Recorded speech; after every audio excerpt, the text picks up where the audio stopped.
Welcome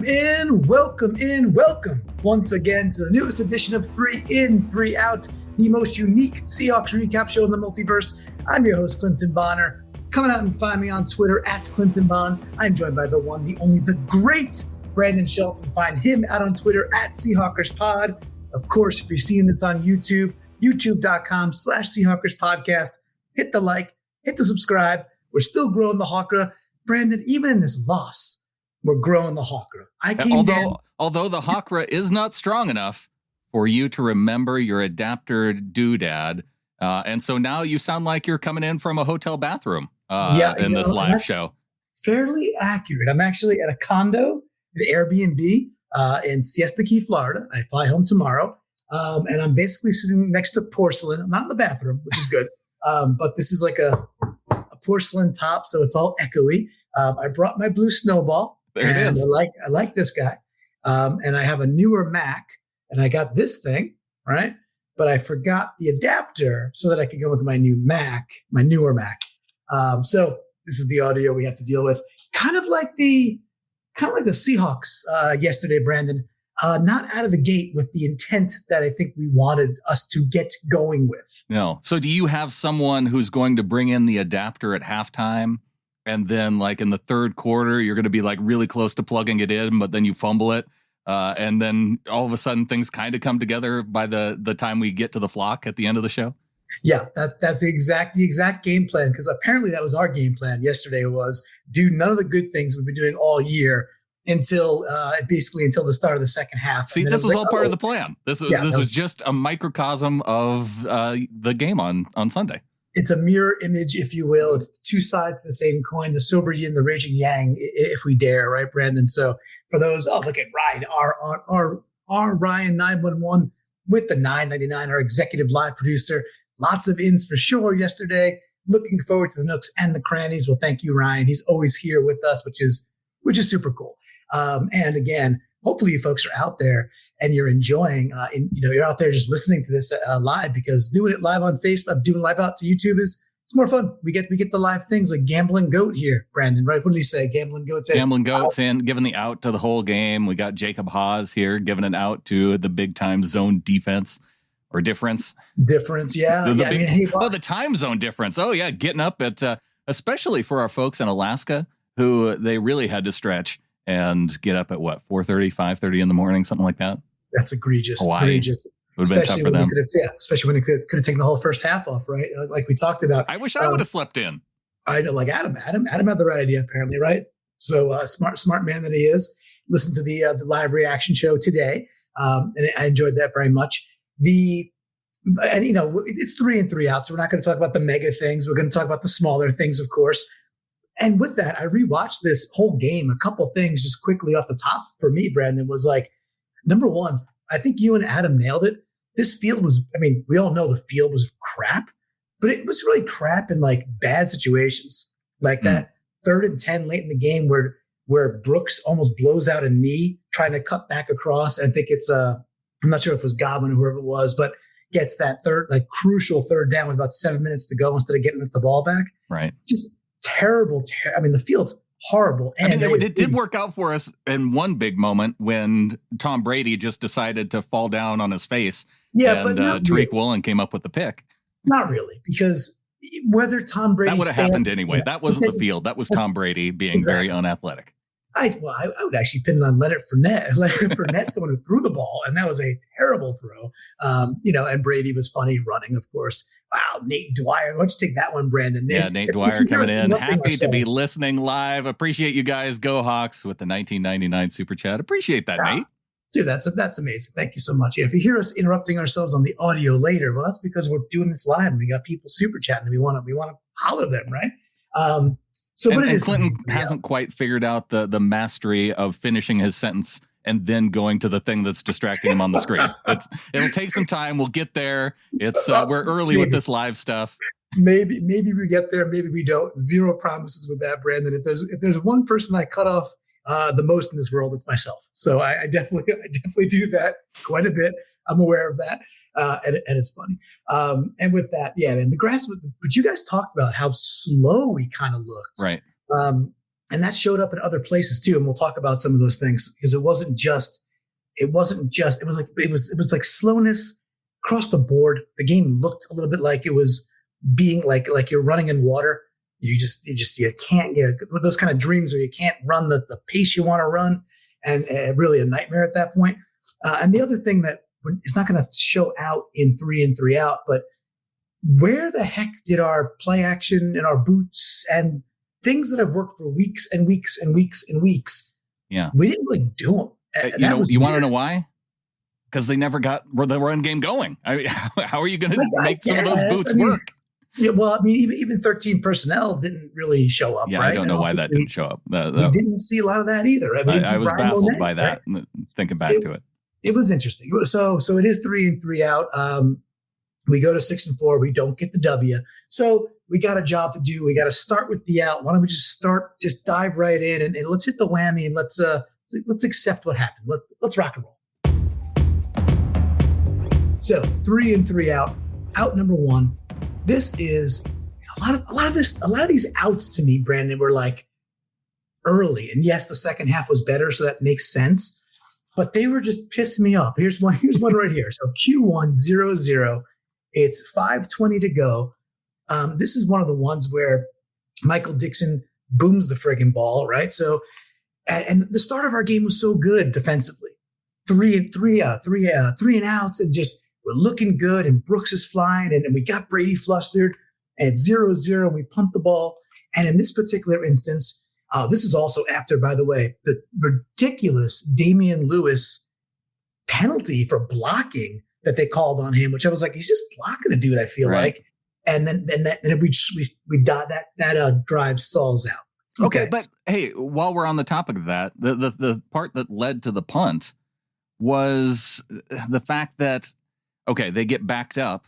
It's 3rd and 21, but then they hit Noah Fant for a 15-yard play, and then you're only 6 yards away from the first down, and you're in a 0-0 game. The defense have been playing so well to that point. You not go for it there?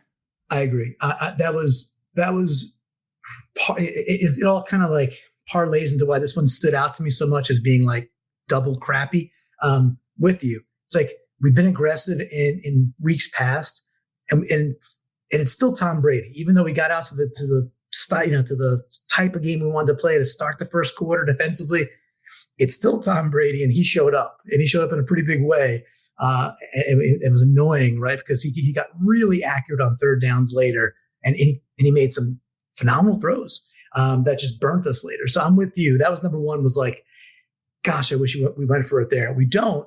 We're executing a good punt. On this particular punt, this is the one where it's bouncing, and our special teams captain, Nick Bellore, allows it to hit. He's behind the ball. And the ball is trickling down towards the goal line, looking like it's going to bounce, maybe get within the 5-yard line. And he lets it hit his hand at the 12. I'm at a bar in Siesta Key, Florida, and there's not really that many people there yet because it's like 9:40 in the morning, whatever it is. And I'm like screaming. I'm like, what's he doing? Like, why is he? You got like 3 Seahawks flanking it behind already, right? They're there. There's no reason whatsoever to get that close to the ball. You have 3 dudes behind it going back towards the goal line, and he lets it hit his hand, and it rolls forward. They bring it back to the 12. I thought he chest bumped it when I first saw it. Hits his hand. Okay. It just taps his hand, but it doesn't tap his hand where he's like punching it forward. He just lets it clip his hand, but it was still rolling forward. So it was things like this that really, really brought out my ire, Brandon. So first big out, Nick Bellore, who's our special teams captain. You can't be in that position. He's out number 1 says. Yeah. Well, he's the veteran. He should know better. Unlike the player who I called out in the post-game show, Derek Young, when it was pinned down on the 2 for that very last drive by the Bucs. Could be closer. If you just get a little bit closer, and then you don't allow them to take 3 knees to end the game. Like Brady had just enough room to take that 3rd knee, and I don't know if he does. If you just let it roll 1 yard closer to the end zone, and it's not like in that particular moment that you have anything to lose by it going into the end zone. Like you allow that to get as close as possible. And so, yeah, to have this variance And really, what was that? One of the first punts of the game, and then Derek Young on one of the last punts of the game. It just, for special teams overall, as good as it was for Dixon, for Jason Myers, it was some of these coverage type issues. And, we can't call out DJ Dallas every week. We can't. We'll leave that to the front of the flock because there's some of that there. Didn't make the outs, but it was, we talked about on what if you were like, you wanted a special teams, bonanza basically. Yeah. We kind of got the opposite. It was some people were glorious, like Myers 55-yarder and Dixon was great, but the supporting cast around the leads of special teams weren't very good, and that was concerning. So that's the first out. There were lots of ins. Why don't we hop to one and get the ship righted somewhat? Okay. Quarter one, again, early stuff, 9:41 to go, still a 0-0 game. The Bucs are at the Seattle 35-yard line. It's 2nd and 15. And this time Brady's in shotgun. Leonard and Fournette is just kind of flanked to Brady's left. This particular play is a quick dump off to Fournette. Not so much a screen, just a little out of the flat, behind the line of scrimmage thing. Yeah. And what was really nice here was Cameron Brate goes to block Woolen. So he's engaging Woolen. And then you just get this veracity, speed, recognition, and Cody Barton makes a hell of a play here. He just steps up, sheds his dude. Brate actually tries because he disengages Woolen, tries to get back to Barton, which is tough. He's got like a 2-on-1 assignment to block. So he's doing an admirable job. And Barton is having nothing of it, right? Just blows past Brate. And then him and Tariq clean this up for a tackle for a loss. Really nice play. Really Barton had a couple of warts and he had a couple of shining moments. There was sometimes where Barton was doing that thing where there's a runner come to the hole, and instead of going to the hole, he straight up just engages the blocker as opposed to taking a step to where the runner's coming. Which is a little infuriating, but I don't want to turn it into and out. Barton made some nice plays early, and I thought he continued to play a pretty darn good game. So this particular one, given that first in to Cody Barton, I thought he played pretty well overall. Yeah, ignoring how he did in run defense, let's highlight the positive and focus on his pass defense. He actually, according to PFF, he was the highest graded in coverage on the day. He got an 81.8 grade in coverage. Also the third highest in terms of tackling. So he didn't have any missed tackles, 7 tackles on the day, 3 stops, which was good for third on the team behind Jordan Brooks and Bruce Irvin. So yeah, a solid day overall. And it was a play like that really highlighted both the tackling and his coverage ability that day, apart from the interception, of course. Yeah, and I wonder, the PFF grades are always at least interesting. They're cool. They tend to support. I don't go look at them. So usually I only bring them up if it backs up what you're talking about. Thank you. So validating my priors I celebrate the entire collection when you do that. Excellent job. And with that, I do wonder how much of a bump he gets when a player makes an interception like that. Yeah. How much is it such a huge, because I know sometimes when you're the player on the other end, like you throw a pick or something like that, or you're the guy who fumbles, it really, really dings you the other way. So I wonder what the throttle is, but it definitely, it shows up high in the plus column, especially if it has a high degree of difficulty, which I think that interception that he got, it was.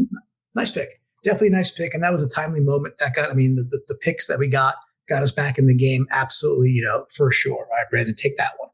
Ryan comes in. I think you're right. I think Cody is being pretty unfairly criticized based mostly just on stuff he was doing several games ago.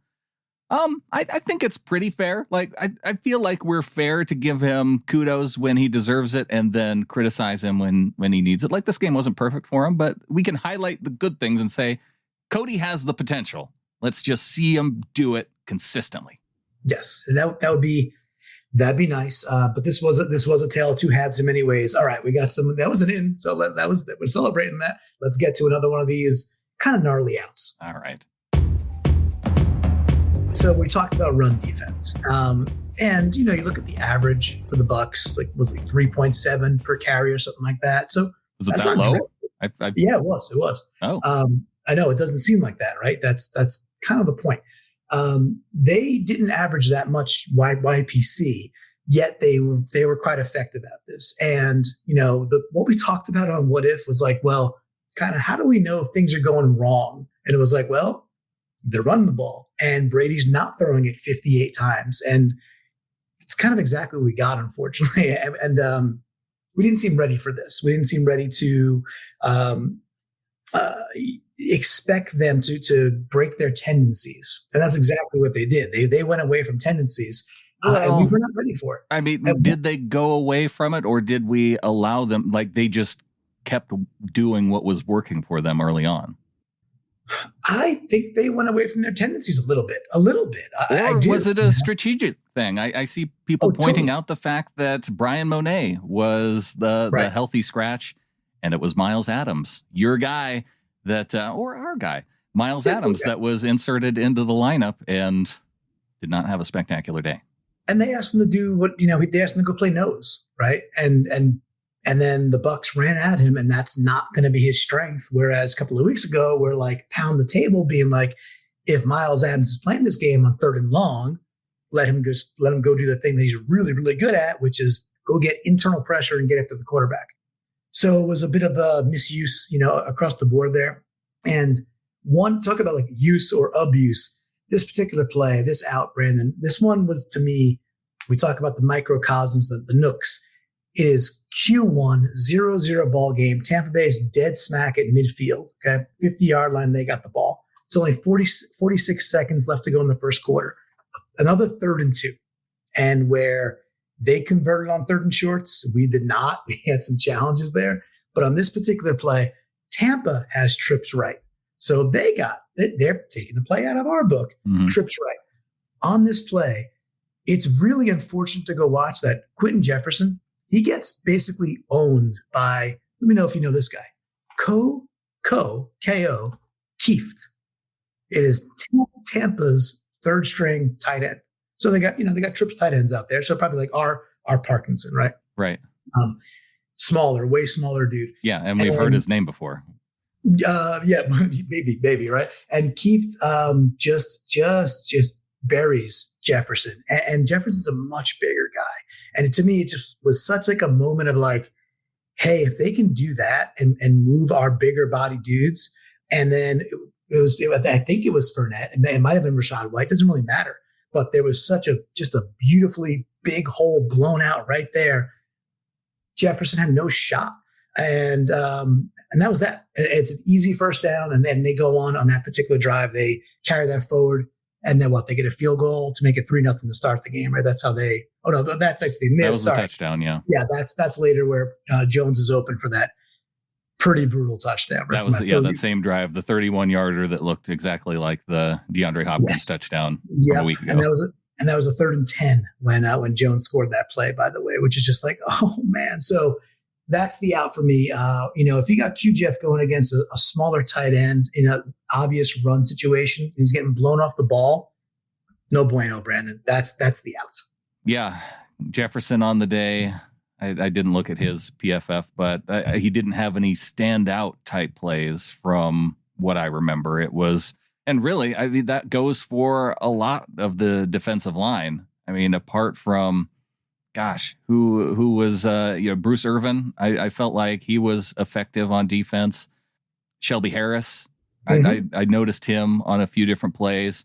Oh yeah, Quentin Jefferson on the day, not a solid day. He had 2 total pressures, which I guess was good enough for second because there were 6 total pressures on the day. 3 of them. Okay, your 3 pressures came from Al Woods to lead the team. Quentin Jefferson at number 2, Shelby Harris with 1. And I mean, that just goes to show you, like, as far as defensive line and pass rush, Bruce Irvin wasn't getting there. Uchenna Nwosu wasn't getting there. And I know this was for the particular play for Jefferson, but I guess you give him a little bit of credit for having the 2nd most pressures on the day. I mean, yes, that sounds nice. That sounds nice. That was a big 3rd down, though. And yeah, make that stop. And then we're not talking about that Julio Jones touchdown. Like just two plays later, the quarter ends and then it's like second down. And then Q Jeff makes a great play 2 plays later, like not tackle for a loss, but right at the line. So, it's not like he played poorly and one play, is the tail of the tape for him for the entire match. It's just the moment, and it's just the thing of like a smaller tight end blowing our dudes off in the middle. It's like not good enough, not good enough. Shelby Harris, you mentioned him earlier. We're not going to talk about him. However, his one pressure was huge. He kind of gets held. It's Brady's in the end zone, and they have to punt it back right before the half. He was livid about because I didn't see if the hold was in the end zone, but it wasn't. No, Brady was in the end zone, but the hold itself was like a good. Yeah, so it wouldn't have been 2 points, but it still would have. It would have kept them backed up. Yeah, and they ended up punting anyway, and then we struggled there as well. So, but that was but Shelby got through at that point. Well, it's like it's like dudes, it's like Nuosu and then the whole crew on the outside. It's just there's no time. The ball's gone. So we talked about that, and it kind of came to fruition. They would have had more opportunities to pass rush if they would have stopped the run, which they weren't doing. Yeah, way too many third and shorts, and then we did give up several 3rd and 10s also. So it was just a bit sloppy, a bit choppy for sure. And I know you and Adam talked about that too. We got more. There is more good. Let's get back to the good. I'm tired of talking about the bad. Let's get to the good. Let's do it. Oh, where are we on this good one? So yeah, okay. This one's simple. This is our middle good. It's not like the middle child. We got Marcia and Jan, the Jan of the ends, right? So no offense, Jan, but the middle child here. Quarter 2, 3:01 to go. 14-0 Bucs. Yikes. We get stopped at our own 27-yard line on 3rd down. I think it was an out. We were trying something down the sidelines. We have to punt. This is when Big Balls Dixon unleashes a 72-yard punt, 72-yarder to flip the field here. And this is what then leads to, we were just talking about Shelby Harris. We got a 3 and out. We get the ball back in really good position. So this particular punt, man, this is 72 yards, Big Balls Dixon. He was great. I know we're talking about special teams on the ins and the outs. That's what we do here, first of all. And we haven't talked much Dixon this year, but he was one of the stars for sure. And then 72-yarder, the ball was down like the 3.5-yard line. He was kicking the ball from like, I don't know, Brandon. He was punted it from like, I think we're on our 27. So he's kicking it from like the 17 or something like that, where he actually boots it. Like, that's pretty insane. So that's huge. It was huge. An enormous punt. It was like he saw Nick Bellore run into the football in that first quarter. And then he was like, okay, I'm just going to do this myself. Right. Well, like Pedro Serrano, right? Screw you, Joe Boo. I'm going to do this myself. And hits the home run. And that's what he did in this situation. Michael Dixon punts it. It goes out of bounds. You don't have to worry about someone touching it or not. It's just they're at the 4-yard line. He just did the magical all-pro, Michael Dixon things. And not to turn it into an out, we get the 3 and out right after that, right? So we get the Shelby Harris play we just talked about. There was a nice tackle right before that. And then their punter, he's the dude from Georgia, right? I'm pretty sure I think he's really good too. Yeah. We had a very European punting competition. I feel like, well, not European, but a European style. Yes, just as they appreciate the football over there, we showed off some punting skills challenges. Yeah, and who wasn't very skilled is the Tampa Bay punter, who I think is again a rookie from Georgia, booms the ball from the end zone. And this is the one where Dallas fair catches it with. You're turning the end of the out. I remember this play. Know, we all do. It's these little things that it's like, dude, like one time he lets the ball bounce, the next time he's doing fair catch, and there's 6-7 yards, and the guy's got to break down, and he probably just go north for maybe 5, 10, 15 yards, and we haven't scratched the point yet. It's just like, Brandon, I was pissed. You know who I kind of want to see return punts? Tyler Lockett, Michael Dixon. Just because he could do it all himself. Don't you think that he would be a good one? I feel like if you're a good punter, you should be a good punt returner because, you know the tricks from the one end. And so, I mean, we've seen Dixon run the ball. He can catch it, obviously, well enough to catch a snap on that long, the long punter snap to the punter. So he's got the good hands. I guarantee you he's going to be better than DJ Dallas. He might be, but your logic, I'll say, is a little flawed because we've seen Tom Brady throw to wide receivers, but yet Tom Brady wasn't a great wide receiver. So just it may not be a 1-for-1 is all I'm saying. It might not be a 1-for-1. So although Dixon at this age is probably a little bit more athletic than Brady. Oh, I like that from R Ryan 911. Let Drew Lock return punts. I mean, give him something to do. Maybe, he's clipboard Jesus the entire time, right? So, all right, Brandon, we got one more? No, that was an in. Oh, Christ. All right, we got one more out. Let's do it. It's a lost win, right? ... I don't know why you were going to Dallas. You still had one more full out to give, and you snuck in the out to DJ Dallas in the last in when you're giving it to Dixon. This one's too important, and it is 3 and 3 out. So I want to call out these. This game was so winnable. Again, on the rewatch, I was like, we could have won this. game. This one I think is pretty near and dear, right? So this is quarter 2. Again, still first quarter mistakes. Quarter 2, 14-0. We got the ball. I think it's our own 40-yard line. 45 seconds to go. This is the 3rd and 1. Kenneth Walker kind of tiptoe through the tulips. Mm-hmm. Right now, granted, he gets the ball. There's not a lot there. It's not like there's a giant hole. We understand this. The challenge is, and we know he's a rookie. The challenge is, it doesn't matter. It's 3rd and 1. You got to know just where the sticks are. Get the ball and just freaking plunge forward as quick as you can. What was it, 2 weeks ago versus the Chargers, or maybe even the Cardinal game? He was actually getting like some flack for like, oh, he just ran to the back of the dude. He was like kind of shooting out of the backfield, full speed with the ball. And maybe it wasn't the right time to do that, but he showed he obviously can do it. Right. In this particular case, he gets about 1.5 yards before the line of scrimmage, and then he just breaks down and stops, and there's nothing there.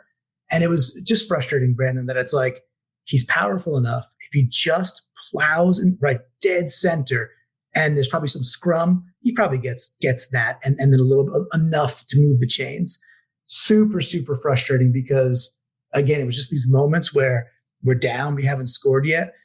The drives were okay, and then they fall apart for one reason or another. And this was another reason that we just kind of got dead in the water. So as much as Ken Walker has been really good this year, and he's probably still, offensive rookie of the year, certainly a candidate, and probably still in the lead, I'm giving him the out again. He ends up on the out ledger a lot, which I don't think is too shocking given that he's a rookie in what is a pretty complex offense. Okay, well, we just have to remember him for when he does do the in-worthy things to recognize him, because there's a couple excuses that I could make for Walker, especially with it being the first half. One, I don't think the Seahawks equipment staff did well enough to set them up for success to have them in the right equipment for the first half. They had to change into longer cleats. Walker had to change into longer cleats for the second half. So this is one of those moments where if you are unsure and you need to be able to plant your foot and go, and you're worried that you might slip because you've been slipping all day on the field up to this point, then yeah, it's going to cause you to hesitate a little bit. Also, I think at this point in the second quarter too, they had done enough of those, runs where they have pulling guards and pulling tackles and pulling tight ends and pitches to the outside to where, yeah, just pound it right up the middle. And yeah, he should know that that's where he has to go to. Part of it is on the play calling to just go, hey, straight up, go straight, shoot, maybe even do a quarterback sneak in this situation, because they needed a drive, or they needed to continue a drive here. This wasn't an opportunity to try and score before the half, and they couldn't get it done. It would have been huge to get something going, because we'll talk about the second half in a second here. And with that, on What If, I talked about like trying to get to the edges and trying to avoid Vita Vea and that whole thing. And I think I was okay in philosophy, and I was wrong in execution, and especially back on like this kind of track, meaning the field. Like it was slower. Like we're trying to get to the outside when the track is clearly slippery and slower, gives all the speed advantages right back to the other team. And that's what it seemed to do. So it was frustrating that we didn't really think to use the middle of the field until we got to that second half. And I will say before we get to that last in, where what was kind of nice is we had to play catch-up ball. And instead of seeing Homer and Dallas in the catch-up ball scenario, it was Walker, and he was showing that he could catch the ball and hey, just like if he gets it handed off to him in space, he had a nice spin move down the sideline, a couple of jukes. He was quite good in terms of receiving. So that was kind of cool to see. Like he should and could be the 2 minute and 4 minute back also. So when they want to get into those hurry ups, it should just be Walker now. He's more dynamic anyway. No matter how he gets the ball, he's the better back. So that was at least a nice silver lining, Brandon. So we turned the one out into an in for Walker and his catching ability that we got to see in this game. It's a 4-in show, people. We're celebrating. We have a bye week. We're not going to do this for a week. So I've got to get him in where I can. All right, let's get to the last real in. The only cool part about losing. No, it's still never cool to lose. Let's just get to the end. It's fine. I can't even say it with a straight face. I can't finish that thought. It wouldn't be authentic. This one better be good. I mean, we had to weigh in through multiple outs, an in that turned into an out. So I feel like finishing strong with a really solid in that doesn't turn it. We can save whatever other outs we have. We can save it for the flock. We got from the flock. There's plenty of outs there. So this will be all in. Okay. This will be the definition of all in. The whole thing for me is I want to focus on the first 2 drives of the second half. This is the only negative thing I'll say is that they only resulted in 3 points. Yeah. And we know why, right? But if we tether those together with the other 2 touchdown drives, like that, this is why when I rewatched the game, I was like, oh crap, we could have won this, because all 4 drives in the second half, not that they were, absolute guarantees. The Goodwin play is phenomenal to get that on 4th down anyway. What a throw, what a catch. But all 4 drives were touchdown capable drives, right? Moving the ball with incredible fluidity. On the field goal one, we stall a little bit. We get that the 15-yard penalty. That's fine too. We make the kick. The fumble one, that's the best looking drive of the day up until that point. We're just moving. And what I liked about it was it was frustrating because it was like you guys talked about, you and Adam talked about it, and we maybe touched about it on What If, about like, do we really have to run so that we could pass? Do we really have to? Do we really have to against this team? And then in the second half where we had to come back, we didn't run to pass. We passed with Disley, Fant, and then used the outsides to Metcalf and Lockett, and then we went back to the inside. And then, by the way, lo and behold, on those drives, we start to pass the ball. Then we're running counters and little things inside. And Walker is moving the chains at that point. It's the best he looked all game. So I just want to give some love to that 4 drives. Well, he was catching passes, though. I think they maybe ran the ball. He ran a couple of first downs in the second, like the first drive of the second half, and the next drive of the next drive after that too. Yeah, that's true. He did have 2. Well, it was right before the fumble. Yeah, he had 2. Yeah. It just looked the most, but it was passed to set up the run. Yeah. So I just want to, go into this bye week, regather, and then go play what is a bad Raiders team right now, and don't F around. Don't get cute that we have to run to set up the pass. No, we don't. We can play it both ways. So don't do the thing that the other team is better at. Like we played into their hands. So just do the opposite. Raiders can't do crap. Let Geno dictate the game, and then Walker will go off anyway. And we didn't get there this time. But it's one of the great things that we've seen about Geno. So if I can put my hat into Geno for the end, I know he had the fumble, but let's give it to Geno for being able to when the defense is stacking up against the run, like they're choosing that because they know that Ken Walker could, if he's going to have a day, it's lights out for them. So they're going to focus everything they have on stopping Walker. And that Geno, even when he's under pressure, I mean, what was he finished the day with a quarterback rating over 110.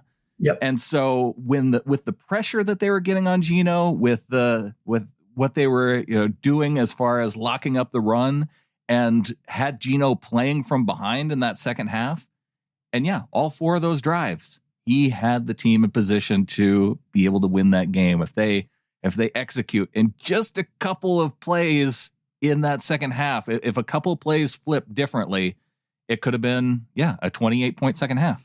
Yeah, we win that game, 26-21 or something like that, right? Whatever it breaks down with 2-point conversion. I mean, Brady probably has the ball at the end of the game, and it turns out maybe a little bit differently, but we get instead of running out the clock. But it looks a whole lot different if you don't have that fumble, and if you don't have the he completes one of those passes in that first drive coming out of the half. And to your point, to give a little more love to Geno too. That fourth down, the first fourth down throw, which is to lock it, right? Like I think that was maybe it was third down to lock it, but that's a hell of a throw. I mean, he is under pressure immediately, back foot, just 13 yards downfield, strike to lock it. And then the fourth down touchdown, the good one it's a phenomenal, even the pass just before that to Noah Fant, where Noah Fant barely couldn't get, that second toe tap down. It's a hell of a ball, so I hope there was enough. I want Carroll to lean into allowing him to go just look at our next 3 games, right? Was it Raiders, Rams, Niners? Somebody else. I think it's Niners the 4th one. Carolina and then Niners. Carolina. Yep. So, after the bye, Raiders, Rams, Carolina. These are not very good football teams. Let Geno be the lead out on these, and then you'll still get the gift of Walker later. So that's my biggest hope coming out of this is they realize that, and they don't kind of waste a half next time on that. So that's what I'm at, Brandon. Right. Hey, anything else from you that stood out one way or the other? Things that you didn't get to talk about last night? No, I think that you covered it pretty well, and just how close this game could have been. Yeah. It felt like it was. Still to me, the fact that they were able to run the ball so effectively, that to me was just where I think most of my frustration was with the defense, and against a team that had so little success. It was, I guess, one of the things that was most unexpected for me, that with the way that things have been going over these last few weeks, that's where this defense struggled. That was, I agree. That was the biggest disappointment. And I'm not exactly sure why. I don't know why. I'm not sure it's the field. I'm not sure if it's the configuration of the defense that we decided to put out there. No Brian Monet. We'll see. We'll just see what happens these next few weeks. It's not the worst loss. Would have been a lot more acceptable and palpable if the Chargers could hold on to a lead versus the Niners. They could not. But hey, let's end on a positive for this part before we get to From the Flock and say, the Russell Wilson-led Broncos scored 10 points and lost again to go to 3-7 now. So that's cool. I think that part of the reason why, by the time that we got to the post-game show after Adam had his chance to watch the game, why I wasn't in such a bad mood, it's because I had just watched the Broncos lose, and I know that we are that much closer to a better draft pick. And as we get into the Flock, if you want to become a member of the Flock, you can go to getintheflock.com, become a member of our Discord group with a donation of $3 a month or above, or you can get into our Facebook Ring of Honor group at $12 and above. And if you just want to help support the show and provide us with the ins and the outs, you can do so on Twitter. You can tweet at Clinton Bond and use the hashtag 3i30. And you can show up live like Taylor Wales is doing, saying in perspective, Chiefs 7-2, Ravens 6-3, Titans 6-3, Dolphins, he corrected himself saying 7-3 in a subsequent post here, Bucs 5-5, Seahawks 6-4. We are in the mix. 100% in the mix. And, hey, Bills 4-4. I was 6-4, right? Yeah. This is the team that was all but coronated, in September. Which, by the way, don't know if folks don't watch the NFL seasons don't end in September. So all the Bills hubbub, and they're still good. They're still very good. Oh yeah. They had an opportunity to win that game against the Vikings too. That was a big time game. They should have won the last couple of weeks. But with that, it's a funky thing, and you gotta be able. It was bugging me so much because I got some very good friends who are Bills fans, and some of them were acting as if it was a fait accompli that they had this year. Right. I'm like, man, this is a tough season, long season, and there's way more competition than meets the eye. If you're watching a team in September, and then things evolve, and then you see who's who, in November and December, and then things really shake out. So we are in the middle of it. This wasn't like a 27-7 thrashing. If we play the Niners in 4 weeks and we still get waxed, then I'll have a moment to be like, all right, I'm not sure we actually can go toe to toe with that team. That'll be something. Mm-hmm. I will throw the first one out the door week 2. It just doesn't, I don't think, reflect where we're at. At that point, we're 6-4. We need to win at least 2 of the next 3. And frankly, we should win all 3, and we should be in a really nice spot. So we'll see how we're doing. But we are in front of the flock, Brandon, which is always a nice spot. Always a nice spot to get this. And we do go to the Discord first. I'll start with Karkar. Karkar says, out, waking up to a Tampa Bay touchdown. That's got to be a rotten feeling, right? You're like, I'm a little late to the game. Let's just see what's going on. Yuck. Yeah, it was nothing, Karkar, until you decided to wake up and start watching. So if anyone's to blame, we can send a little bit of it to Karkar's way. Sounds about right. She knows I'm joking. All right. Yes. Chris Boucher, a.k.a. Bobby Boucher, out. DJ Dallas calling for a fair catch when nobody was within 10 yards of him. Is there nobody else that can return punts?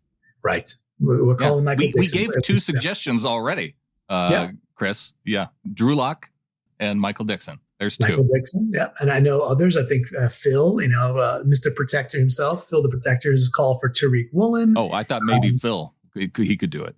Yeah, man. hey, Phil could watch a ball bounce too. I tell you, he can. All right, we got Jimbo also in the Discord in K9 trying to block for Geno on a busted play. Q3, 12-ish minutes left, got a couple of yards. So Jimbo, listen, what I love about Jimbo, getting into the nooks and crannies and pulling out a singular play and giving some love to K9, he still has some struggles in pass pro, but calling out a good moment for the rookie, and that's cool. Karkar giving some special teams love to Myers, giving him the in for not giving a catfish about the 15-yard penalty and it being automatic. Yeah, 55-yarder when we needed it, right through, which is super cool. All right, we got Jason Bonner also in the Discord. More Ken Walker blocking love in. Ken Walker improving in the pass blocking game. It hasn't been perfect, but it's much better. That's a nice and balanced look at that. And again, I think, Brandon, it just kind of leads to we'll probably just see more and more and more of K9 on the field in a true 3-down fashion as the year even grows on. Design Pete's Beach House, Amy with the out equipment team for not getting better cleats. Yeah, it was actually kind of interesting. I listened to Matty F. Brown and team on the Seahawks Overload, and I forget his name, Griffin, right? So the other, there's Ty. Yeah, Griffin is his name. Yeah, there's Ty and Griffin and Matty. And Griffin actually said that Seattle is actually known in the NFL circles to purposely wearing shorter cleats, but as a decision. And it's not to be less or better with sliding. It is to prevent knee injuries. Oh. And that Seattle actually has a kind of a philosophical position about wearing shorter cleats. And I think in this particular, which is interesting, I never heard that, right? So, and those guys tend to know their stuff. So I don't think they're throwing it out there without knowing something. That seems like a weird thing to make up. Right, exactly. You exactly right. That'd be a weird thing to be called out on later for making up as a lie, right? But that was the first time I heard that. But at least it was an explanation as to Why you would do that? why they do that, and if that's a trade off to not have CLs being blown out for the one time I got to go to Germany where it's a ripped up soccer field, then I guess so be it, right? That's what it'll be. All right, we got Travis Homer's Odyssey in the Discord. Out, going to Germany, but leaving the 13 personnel playbook in Washington. Not even trying that play that works every time we run it. I mean, he's right. Where was the bread and butter? Yeah, I mean, we all know about watch the bootleg. We got to see from we talked about the boot. We talked about the boot. Yeah, that was the highlight from the Cardinals. What was the in-season Hard Knocks, right? Yeah. And we didn't get to see it. And maybe it was intentional, feeling like it was a little bit overused. But at the same time, there's other plays in that playbook where you have 3 tight ends out on the field. Right. And I would have liked to see more of those run plays in 3 tight end sets. And we didn't see it. And I don't necessarily understand why. I bet something I didn't get a chance to listen to too many pressers yet. And I'm not sure it was asked. Yeah. But it'd be cool to understand it. Like, I'd like somebody to ask that question, like even to Waldron, like, where did 13 personnel go? Like, it's been a staple. You got like Brian Baldinger every single week doing his Baldy breakdowns, like salivating over 13 personnel because he's a lineman at heart and what he's done in his whole career. And basically then you got 8 linemen essentially, right? So it's kind of his jam. So where did it go? I do want to get that answered. I want someone to answer why no 13 personnel. So I think it's a great question by Travis there. Dr. G with the triple outs, rushing defense, atrocious, running offense, 39 yards. Yikes. Out. Damn fumble in the red zone on a must score situation. It was the biggest deflator, right? I mean, because we came out, we get the 3. You get the gift of the interception from Leonard Fournette. We get the ball back, right? With that thing, and then we're driving, and it looks so crisp, it looks so good, and then to kind of give it back, it was a big deflator. Is what it is. Dr. G has nailed it though. 3 outs in frustrating fashion, and I get it. All right, Frost brought a different angle here. He went with 3 different ins. So the sober yin, the raging yang. Frost says in. There is 0% give up in Geno and 0% give up in this team. That's an in for good coaching. In. Overall defense held the Buccaneers to 3 scores, had created 2 huge turnovers, 2 3-and-outs, and put the offense in position to try and make the comeback. So second half defense, way better than first half defense. So totally get what you're getting at there, Frost. And his last one, he goes in.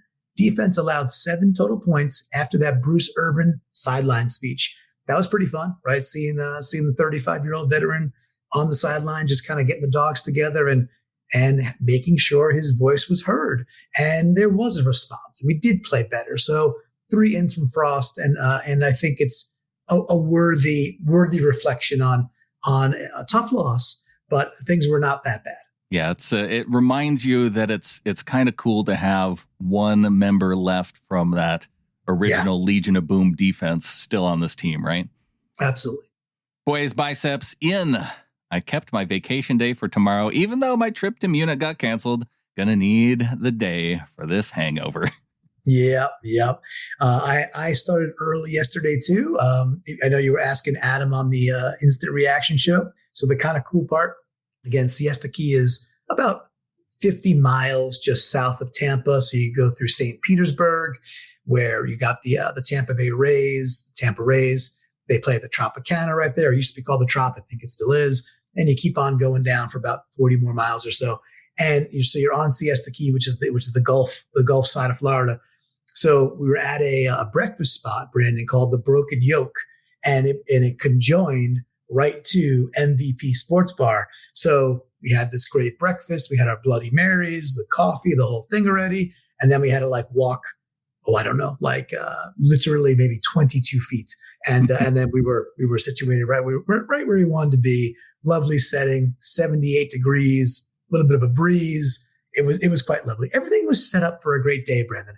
Everything except for that darn first half. Yeah, so if the Seahawks just hold up their part of this, then it would have been a great day for you. Then Johnny Parmesan can keep both of his straps on his overalls connected. But, I appreciate the fact, and nobody saw these photos probably except for me, but it was Johnny Parmesan who was taking one strap off every time the Seahawks needed a little bit of a boost. He was there for us, right? So the funny part is Johnny Parmesan's one of my best friends from childhood, and he's a huge Packers fan, and he came down for the trip, and he had Packers colored overalls on, and it was kind of like Major League. Remember when they get on that winning streak in Major League, and they start peeling off the right pieces of the thing? Well, John was given his own version of that. So every time Seattle was in need of a little boost, he would get closer to showing a little skin, and he was there. He was really trying to lift the spirits and big in our Seahawks to victory. We fell a little short, but we thank Johnny Parm for his efforts for sure. All right, we always thank Hawk Van Dyke, which is of course Bloomy. He has 2 outs and an in out.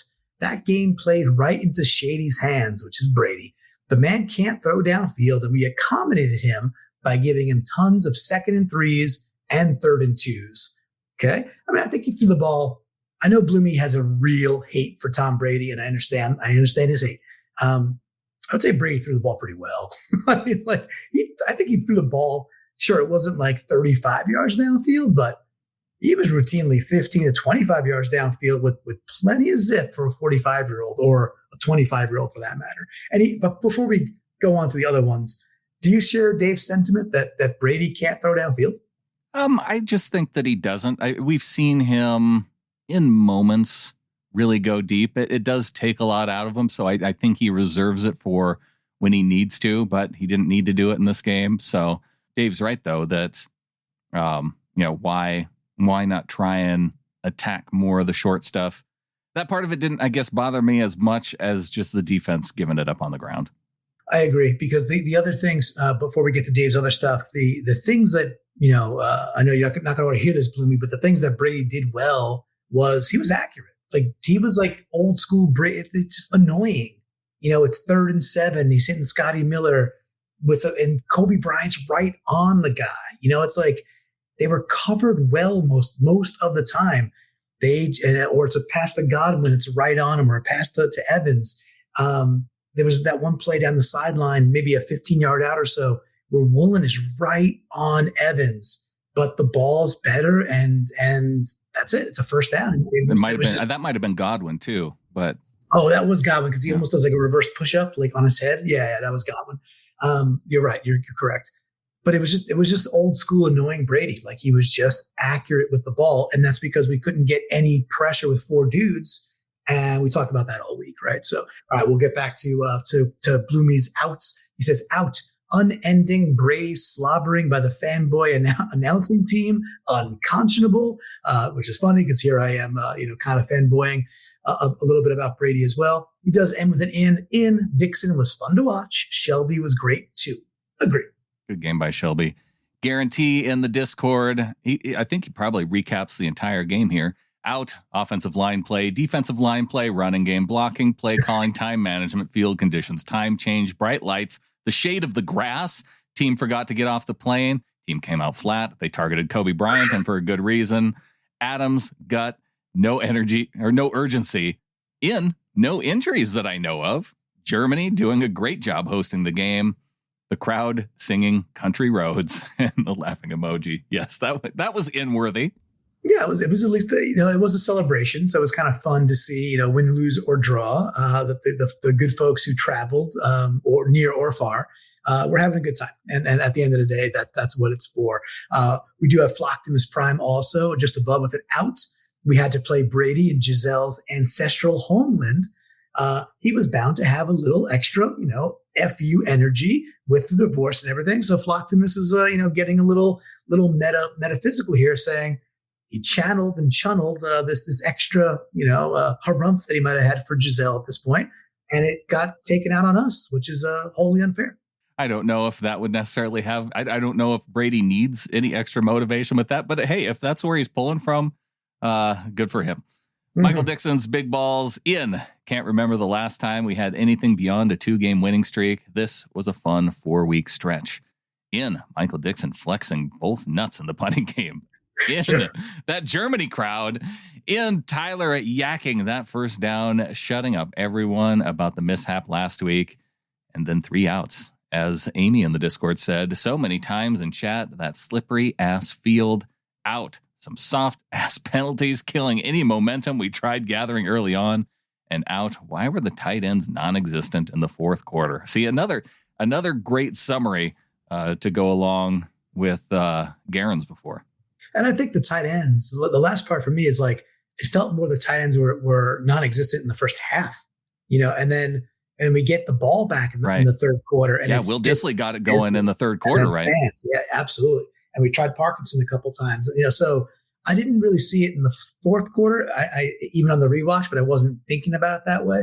But it was just more like, well, where were they in the first half? Mm-hmm. And then once they were involved, it changed our dynamic. It was just a half too late, which was disappointing. All right, we got PNW Hawk in the Discord. OMG, we have time. We have time to leave smart 3 and 3 out. Thank you. I will try and be positive, fellow 12s, and do an in. I gave an in to Metcalf for not letting an intense penalty affect his attitude for the rest of the game. He got that 15-yarder, but still continued to play well. And he's basically saying, hey, he's still the big player for us, and he's our version of Richard Sherman is what PNW Hulk is getting at here, that he is intense, he is in the moment, he is a big personality, and you can go ahead and disagree with him if you want to, but he's just giving some love to DK for getting fired up. Yes, you get that 15-yarder that maybe he does or does not deserve, but still came back and played a real nice game, which is cool. He also says, we went to Germany, had a beer or two, played a competitive game, and promoted the Hawks. So it sounds like PNW Hulk had himself a little nice little Sunday in Munich.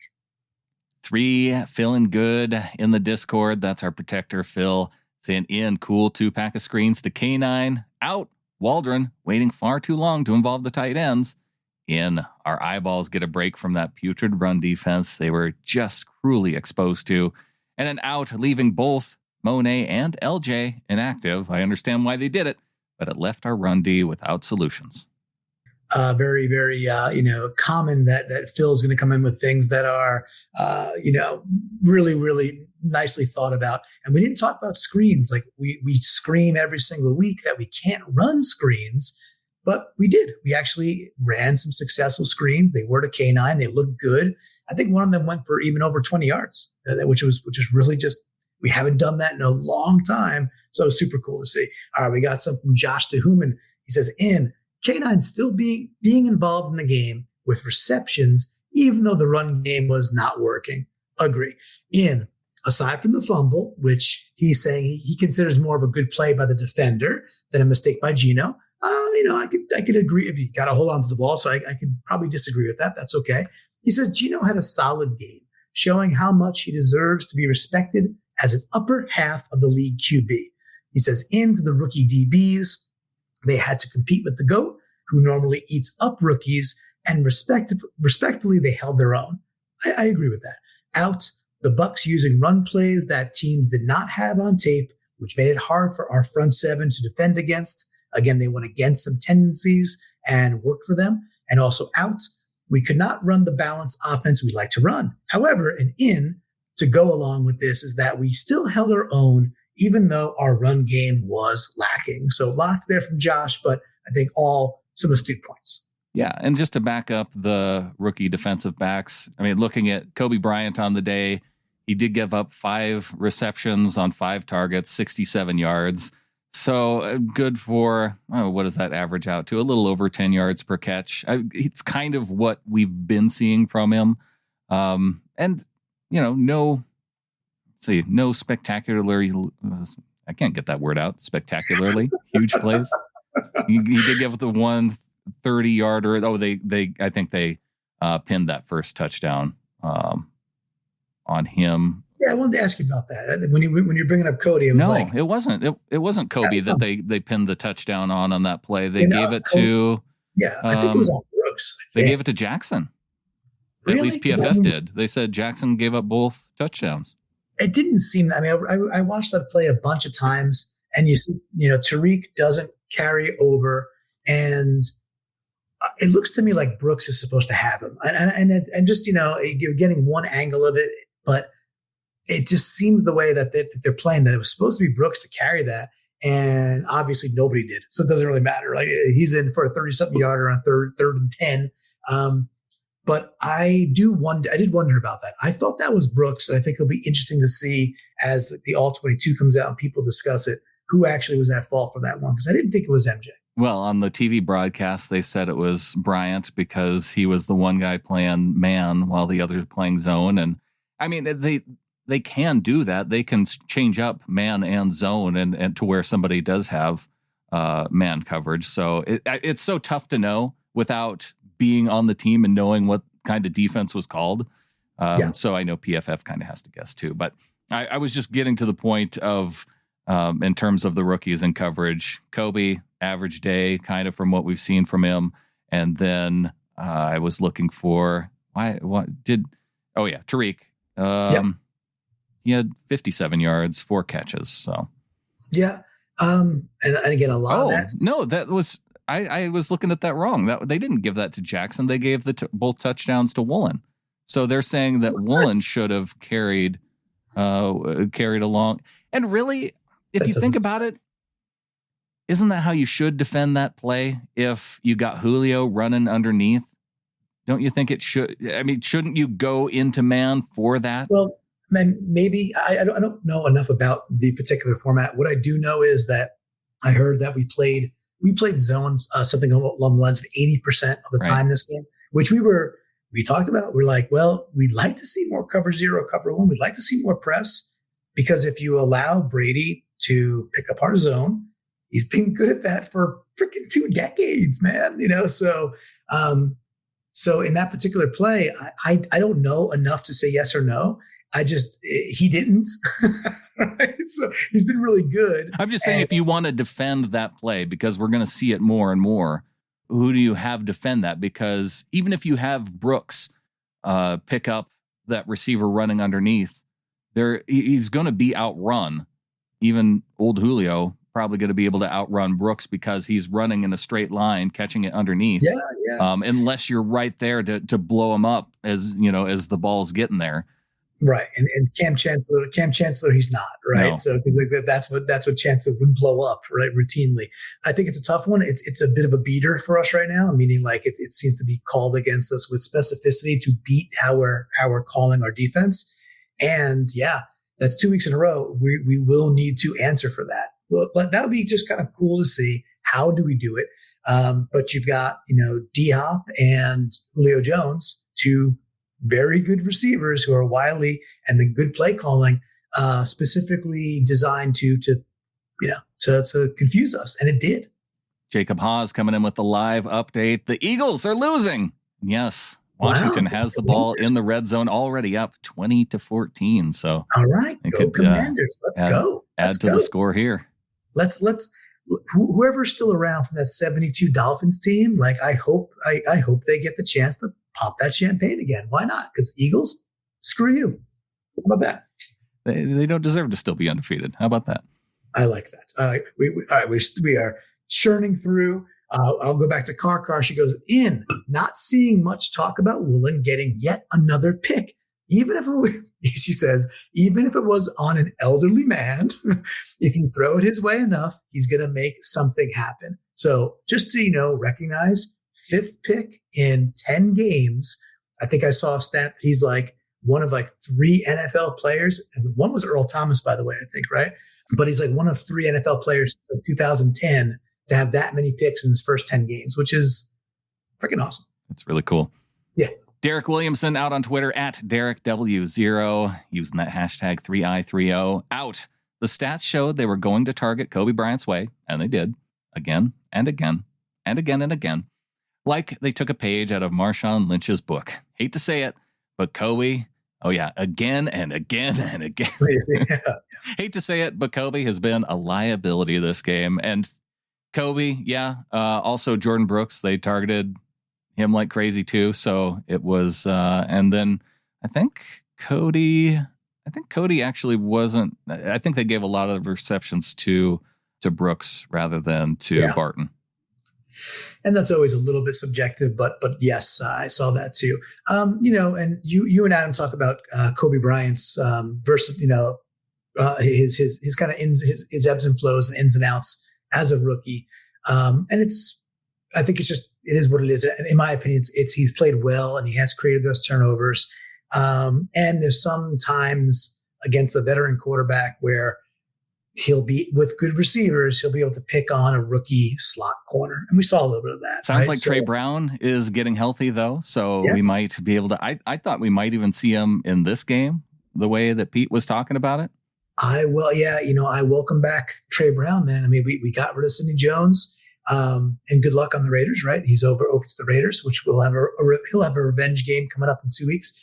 And with that, I'm very excited to get Trey Brown back. And I love how Pete framed it a couple of weeks ago where he was like, he's like, do you remember how good he was? He's like, do you remember how good he was when he was out there? So, Pete's fired up to get him back as well. Let's see what that can be as we kind of get, now into what it's going to be down the stretch coming out of this bye, which is pretty crazy. All right. We got name cannot be blank on Twitter. He goes by @N8Shoots. Which is kind of cool. Nate Shoots out. Not starting Monet and O-line getting zero push, a bland play calling. He says Geno conducting a great fourth quarter comeback attempt. What'd you think about Monet, not being dressed for this game? I don't know if it would have made that much of a difference. I would have expected that Shelby Harris and Poona Ford should have been able to do and Al Woods, like they should be able to do just fine with those three. Monet not being out there, I guess, wasn't as big of a deal to me. It was just they should be able to stop the run by the Bucs with the guys that they had. Yeah, and then, again, that's why you said earlier, probably our biggest disappointment coming out of this game was the fact that we didn't. Rashad White goes for over 100 and Lenny. I just don't think that Monet being in there would have changed it all that much. Yeah, we won't know. So it'll be interesting to see if they over rotate, if you will, back to the Raiders. We'll see what happens there. I would love to see Miles Adams get his playing time where he's allowed to go be disruptive to the quarterbacks in passing situations. That's no knock against any other situations, but I'd like to see him out there. Like that Chargers game, he was in Herbert's grill couple of times, in limited snaps. And I think that's what he can do. And he almost just seemed a little misused this game, didn't get opportunities to get after Brady. So it was just a little misaligned in my opinion. But all right, we got one more from Chris Farnsworth. I'll take this. He goes, my biggest in for the week is the team not just rolling over after starting so poorly.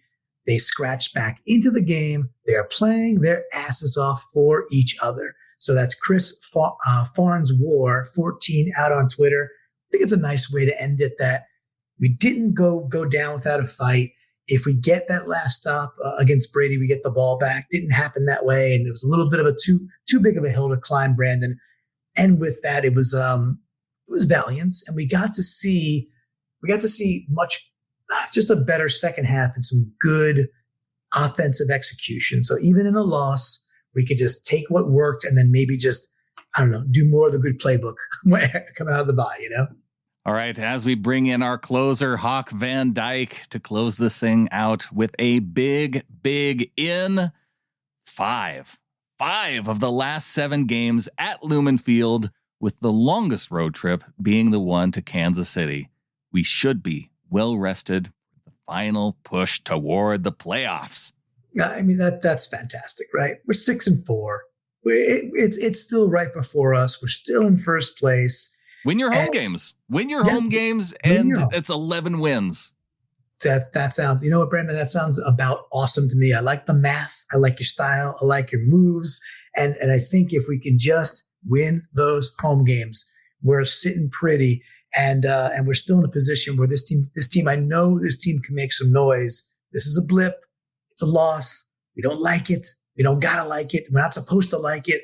And with all that, man, this is still a high caliber team. This team can still go make some noise. And I think Adam said it nicely that, you know what, maybe getting, not hit down a peg right before this bye, maybe not the worst thing that could have happened to this team. Now maybe we can kind of just regroup and get things in gear to have a really, really strong end to this season and go make some noise in the friggin' playoffs. I like the way that you frame that it's maybe not the worst thing, because I think what he said was that it was the best thing that could happen. And I can think of much, much better things that could happen. But yes, it is definitely not the worst. Not the worst. All right. And with that, there's only one thing left to say. Go Hawks. Go Hawks.